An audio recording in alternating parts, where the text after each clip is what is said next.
Hi friends.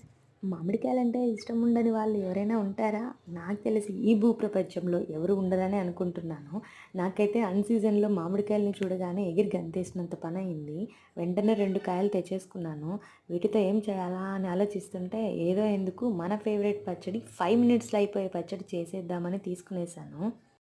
మామిడికాయలు తొక్క అయితే తీసేసి బాగా పేస్ట్ చేసి పక్కన పెట్టేసుకున్నానండి. తురుముకుంటే కూడా ఇంకా బావుంటది. ఆయిల్ వేసి పోపు దినుసులు వేసి కరివేపాకు, తెల్లగడ్డ, ఎండుమిర్చి, ఉల్లిపాయలు అన్నీ వేసి కలిపేసాను. తర్వాత కొంచెం ఉప్పు, పసుపు కూడా వేసి తిప్పాను. ఇందులో సీక్రెట్ ఇంగ్రీడియంట్ ఏంటంటే కొంచెం మెంతి పొడి అండి. మరీ ఎక్కువ వేయకూడదు, కొంచెమే వేయాలి. ఎక్కువగా వేస్తే చేదుగా అయిపోతుంది. అందుకని తర్వాత ఈ మామిడికాయ పేస్ట్ వేసేసి కలిపేసుకోవాలండి. అంతే. ఒక 2 మినిట్సే అండి, ఎక్కువసేపు ఉడికించకూడదు, బాగోదు. ఇంతే అండి, టేస్టీ మామిడికాయ పచ్చడి రెడీ. ఈ వీడియో మీకు నచ్చితే దయచేసి సబ్స్క్రైబ్ చేసుకోండి. బాయ్.